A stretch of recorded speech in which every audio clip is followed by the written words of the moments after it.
तो ऐसे जान पहचान 80s से आई थिंक हमारी है। जेठालाल और बबीता जी का जो ट्रैक है, नहीं रिहर्सल से ज़्यादा विजिलेंट होना बहुत ज़रूरी है, मैं समझता हूँ।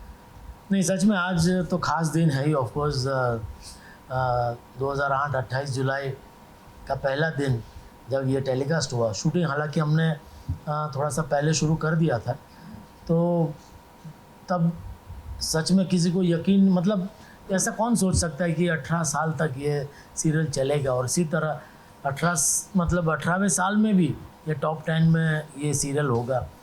बट ये लोगों का प्यार, लोगों के आशीर्वाद, आज भी लोग इतने प्यार से मिलते हैं, इतने आशीर्वाद देते हैं। तो मतलब कभी कभी सोचते, जैसे आज भी हम लोग बैठे थे सब आर्टिस्ट, तो हम लोग यही सोच रहे थे कि जब पहला एपिसोड कर रहे थे तभी हमें, या पहला एपिसोड हमने एक्चुअली सबने साथ में मिल के देखा था, तो तब यकीन, मतलब ऑफ कोर्स किसी को यकीन नहीं था कि ये इतना लंबा चलेगा। बट आज देखिए 18 साल हो गए और बहुत ही खुशी हो रही है। यूएसपी मैं समझता हूँ कि जो कैरेक्टर्स का इनोसेंस है, आई थिंक वो सबसे पहले तो लोगों के साथ क्लिक कर गया। कि जैसे मान लो भिड़े और जेठालाल के बीच में अगर झगड़ा होता भी है, बहुत मतलब हाई लेवल झगड़ा होता है, लेकिन फिर अचानक मतलब बाद में सब भूल करके वापस जैसे थे वैसे हो जाते हैं, तो मतलब मन में, दिल में कोई रखता नहीं है। आई थिंक ये हमें अपने निजी ज़िंदगी में भी सीखना चाहिए कि चाहे किसी से भी अपना मन मुटाव हो तो फिर उसको सुलह कर लेनी चाहिए, क्योंकि आगे ज़िंदगी में और रखा क्या है। हम सब हंसी खुशी के साथ जिए और एक दूसरे के साथ मिलजुल कर जिए, क्योंकि जब आप अपने मन में कोई अगर ऐसे खट्टापन रखते हैं तो फिर वो थोड़ा बढ़ता जाता है और फिर न जाने बहुत बड़ा स्वरूप कभी ले लेता है। तो मैं समझता हूँ कि ये जो यूएसपी है इस शो की, और दूसरा ये कि हर एज ग्रुप के लिए कुछ ना कुछ रिलेट करने के लिए, जैसे पहले टप्पू सेना बच्चे थे, मतलब छोटे थे, तो बच्चों के लिए बच्चे रिलेट कर सके ऐसा था। जेठालाल के कैरेक्टर है तो वो एज के लोग उसके साथ रिलेट कर सकते थे। लेडीज़ है, फिर बड़े बुजुर्गों के लिए चंपक चाचा है। तो इस तरह से मैं समझता हूँ कि हर एक एज ग्रुप के लिए कुछ ना कुछ लोग रिलेट कर सके, ऐसा इसमें था। और जो कॉमेडी है वो मैं समझता हूँ कि बहुत ही क्लीन कॉमेडी, मतलब पूरा फैमिली एक साथ बैठ के देख सकता है। तो आई थिंक ये सारी चीज़ें हैं जो लोगों को आई थिंक शायद क्लिक हो गई। नहीं रिहर्सल से ज़्यादा विजिलेंट होना बहुत ज़रूरी है, मैं समझता हूँ कि जब कोई स्क्रिप्ट आती है तो ऑफकोर्स एक तो स्क्रिप्ट के ऊपर आसिफ भाई और सारे राइटर्स बहुत मेहनत करते हैं एपिसोड लिखने के पीछे। फिर जब हमारे पास एज एन एक्टर मतलब स्क्रिप्ट आती है तो हम चाहते हैं कि इसमें कुछ और, क्योंकि कभी कभी क्या होता है कि सेट को लेकर के या किसी मूवमेंट को लेकर कोई अच्छा सा पंच हमें सूझ जाता है तो हम उसको इनकॉर्पोरेट कर देते हैं। लेकिन कभी कभार ये मतलब आपको चौकन्ना और रहना ज़रूरी है कि अपने काम में आपको ज़्यादा अगर आप प्यार में पड़ गए तो आपको सब अच्छा लगने लगता है। तो उसकी जो लिमिट है, तो मैं समझता हूँ क्या करने से ज़्यादा क्या नहीं करना चाहिए वो अगर आपको पता चल जाए तो वो आई थिंक वो बेटर रहेगा। और मतलब जेठालाल और बबीता जी का जो ट्रैक है, I think that is a very thin line, कि उसमें ज़रा सा भी इधर हो गए तो थोड़ा सा वल्गर होने में वक्त नहीं लगता। तो वो हमेशा हर सीन करते वक्त मैं बहुत ही ध्यान रखता हूँ कि इसको ज़रा सा भी ये ऐसी फीलिंग ना है कि भाई ये थोड़ा सा ओवरबोर्ड जा रहा है। तो वो थोड़ा विजिलेंट रहना बहुत ज़रूरी रहता है ख़ास तौर पे।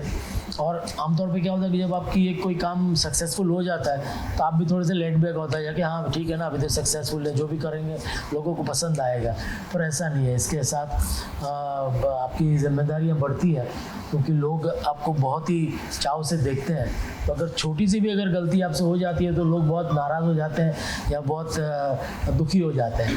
तो वो उसमें आपको बहुत ही होशियार रहना ज़रूरी है। हाँ नहीं, मोमेंट मैं एज दिलीप जोशी अगर मैं कहूँ तो एक मोमेंट मैं कभी नहीं भूल पाऊँगा, वो ये है कि बच्चन साहब जब हमारे सेट पे आए तो मैं उनका डाई हार्ट फ़ैन रहा हूँ। आई मीन अभी भी हूँ, बचपन से लेकर। और बचपन में उनकी सारी फिल्में थिएटर में जाके देखी और कभी सपने में भी सोचा नहीं था कि एक दिन उनके साथ ऐसे साथ में खड़े रहेंगे और कोई सीन कर रहे होंगे।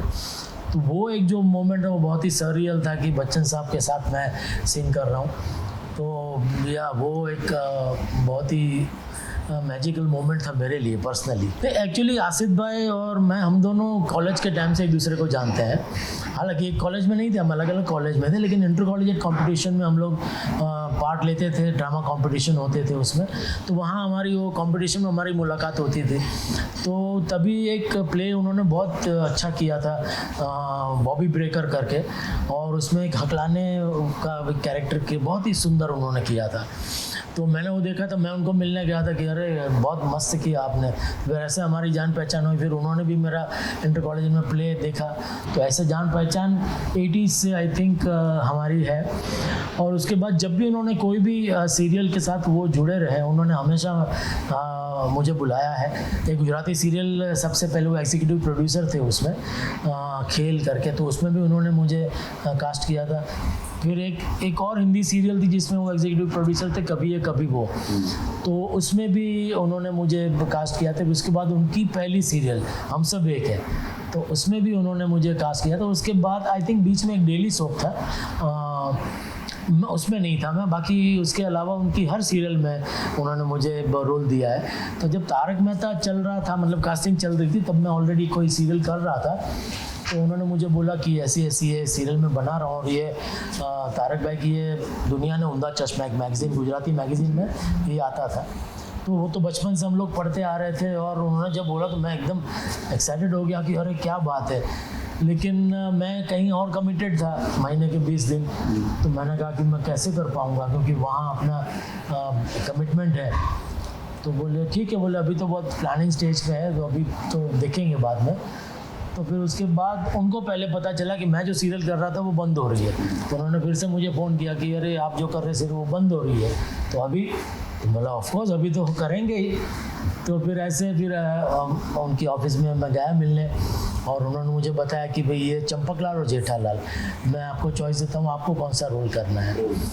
तो मैंने कहा कि चंपकलाल तो मैं लगूंगा नहीं, जेठालाल भी नहीं लगूंगा, क्योंकि जो तारक भाई का जो आता था और गुजराती में, उसमें कैरिकेचर्स भी आते थे सब कैरेक्टर्स की। तो उसमें जो जेठालाल का कैरिकेचर होता था वो बहुत ही दुबला पतला और ऐसा चार्ली मुस्टाच और ऐसा हुआ करता था।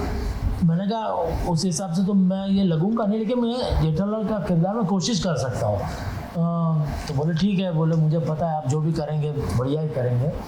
तो इस तरह से फिर जेठालाल का किरदार मुझे मिल गया, और फिर बस धीरे धीरे हम लोग शूटिंग शुरू हुई, और सब कोशिश कर रहे थे क्या हम बेस्ट कर सकते हैं। तो करते करते करते आज यहाँ तक पहुँच गए। हाँ नहीं, एक तो घर का खाना हमेशा तो मेरी वाइफ को जितना थैंक, मतलब इसके पीछे उनका भी बहुत बड़ा हाथ है। तो कभी कभी 7 बजे की शिफ्ट होती तो सुबह 5 बजे उठ के वो मेरे लिए टिफ़िन बनाते हैं। तो आज भी मतलब वो रास्ता चालू है कि घर का खाना है, और थोड़ा सा एक्सरसाइज जब मौका मिले तो वॉकिंग वगैरह थोड़ा सा मैं कर लेता हूँ, क्योंकि ये एक्टर के लिए तो देखिए वो ही यही सब ध्यान रखना, क्योंकि आपको जब कॉमेडी करनी है तो उसमें एनर्जी भी चाहिए, तो उसके लिए आपको थोड़ा फिट रहना ज़रूरी है। तो डेफिनेटली थोड़ा सा वो ध्यान तो रखना ही पडता है। और मराठीमध्ये केवढे से बढ़कर एक प्रशांत दामले आणि किती मोठे मोठे कलाकार आहेत। You are not less than नाही पण मला मराठी येते ऑफकोर्स, पण मराठी सिरियल करायसाठी तुमची मराठी एकदम शुद्ध असावी पाहिजे, आणि एवढी शुद्ध मराठी मला येत नाही, कारण आई थिंक जो भाषा की जो गरिमा है तो उसको कहीं से ठेस नहीं लगनी चाहिए, इसलिए पर डेफिनेटली मराठी तो मैं प्लेस भी बहुत देखता हूँ। जब भी मौका मिलता है मराठी में तो अद्भुत काम होता है, जैसे देव बाबड़ी बीच में मैंने देखा था, और कमाल प्लेज होते हैं। दिलीप प्रभावड़कर जी मेरे बहुत ही फेवरेट है, उनकी हसवा फसवी मैंने कम से कम 3-4 बार मैंने देखा था पहले, और उनके साथ बहुत पहले एक सीरियल में भी काम किया था। अनफॉर्चुनेटली वो सीरियल आ नहीं पाई, बट उनके साथ मुझे मौका मिला था। दिलीप प्रभावड़कर जी, अमिता खोपकर जी, तो ये थे कलाकार मेरे साथ में। तो बहुत ही डेफिनेटली मराठी में तो अगर कभी मौका मिला कोई छोटा मोठा रोल करने का तो मैं ज़रूर करना चाहूँगा। हो आम्ही तर गेले होते ना, ते 500 एपिसोडचा सेलिब्रेशन तेव्हा आम्ही गेले होते, ते त्याच्यामध्ये पण एक से एक अप्रतिम कलाकार आहेत, आणि सगळ्यांचं टायमिंगमध्ये अप्रतिम टायमिंग. आणि आम्ही गेलो होतो 500 शोचा ते सेलिब्रेशनमध्ये. आम्ही पण हसून हसून आमचं पोट दुखायला आलं.